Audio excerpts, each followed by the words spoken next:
Success in archery, like success in any sport, demands long and hard hours of practice until certain basic skills have been learned, perfected, and polished. For a top-notch shooter, the steps leading to each shot are identical.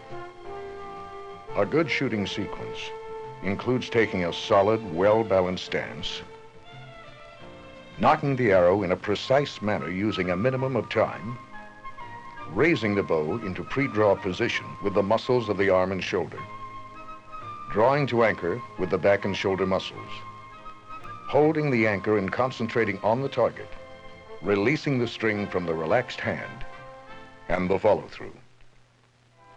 These are the fundamental steps every good archer executes with every shot, whether he's using a recurve bow or newer and more complicated archery equipment. A takedown bow, for example, is similar to a recurve bow, except that it's quickly and easily disassembled, allowing for easy transport and storage. The third frequently used bow is a compound with 2 or 4-wheeled pulleys that give it one major advantage over the others. For other bows, the weight of the pull increases as the shooter pulls to full draw. On a compound, eccentric wheels act to decrease resistance as full draw is approached.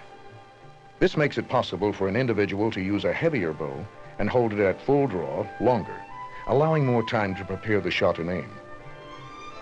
Other types of equipment available today include stabilizers to balance the bow, reduce torque, and absorb the shock of bow vibration at release, making the bow a more stable platform from which to shoot. Bow slings that help shooters use a light, natural grip without fear of dropping the bow, and mechanical releases to simplify the job of releasing the bowstring. While all these accessories can help a shooter improve, no amount of equipment can make a mediocre shooter a good one, or a good one great. Instead, advancement in archery comes after shooters recognize first that archery requires a positive mental approach. Success is achieved by those who can demonstrate their concentration and determination to reach a goal, along with the belief that they can do it. And they must have an understanding of what they must do to reach their goal. Second, archery is an individual sport. The basics of good shooting technique must be refined and adapted to an individual's physical characteristics. What's right for one shooter may not be right for another.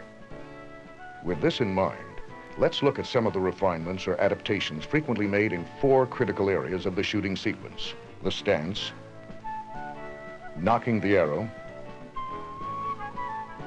the pre-draw position of the bow hand and drawing arm,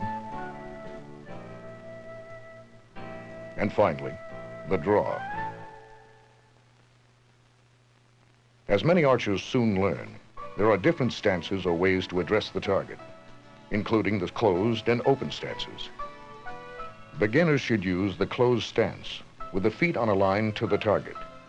Intermediate and advanced archers should master the open stance because it provides a more secure base that helps eliminate body sway.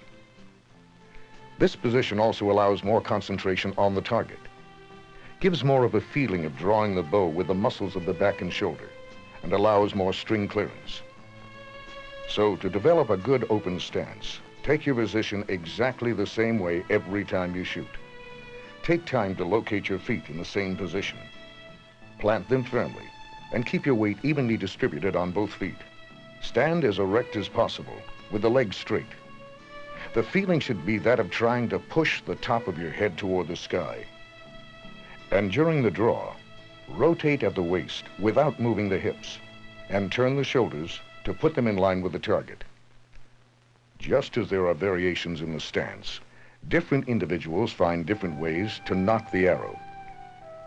Above all, no one should underestimate the importance of being able to knock the arrow with a minimum of movement.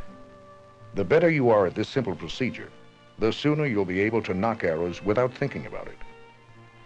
No matter which method you use, keep the bow in line and be careful to avoid disturbing other shooters. When you're ready to raise the bow to pre-draw position, the first 3 fingers of the shooting hand are holding the string at the crease of the first joint and pointing back toward you. Raising the bow to pre-draw position is one aspect of the shooting sequence that should be almost identical for everyone. The bow should be raised in a fluid and relaxed manner, using only the muscles of the shoulder and arm, and without bending the body at the waist. Another area where there are slight variations from one archer to the next is bow hand position. Everyone is aware that the hand holding the bow should be relaxed, but individuals select different ways to get the job done. Some prefer to keep their wrists high, but only archers with strong wrists can use this method successfully. So most experts recommend the more common low-wrist bow hand position. Not only is this position comfortable, easy to duplicate and control, but it lessens wrist fatigue. What's more, the low wrist is both more stable and more consistent to shoot from. These advantages are the reason archers at all levels use the low wrist position. The bow hand is turned slightly, about 45 degrees, and the forearm bone extends on a straight line directly into the center of the grip. Other differences of personal preference involve the position of the bow arm elbow. Some experimentation usually is necessary to find the best elbow position. The overall goal is to achieve an elbow position that's strong, easy to duplicate, and allows adequate string clearance. The elbow is rigid, making the arm one unit from the bow handle to the shoulder. For a few individuals to achieve the all-important bow arm unit, it may be necessary for the point of the elbow to be in the 6 o'clock position. But this elbow position allows only minimal clearance between the arm and bowstring. The other commonly used elbow position is at 9 o'clock, with the point of the elbow to the side. To get into the 9 o'clock position, start with the bow like this, and simply extend it out in front of yourself. With the elbow at 9 o'clock, there's usually maximum clearance between string and forearm. So if you're trying to master it, rotate your elbow outward at pre-draw position as part of a regular checklist in your shooting sequence. Once you've mastered the basics of the first half of the shooting sequence and adapted them to suit your personal preferences and physical characteristics, you're halfway to achieving a consistent shooting form of your very own.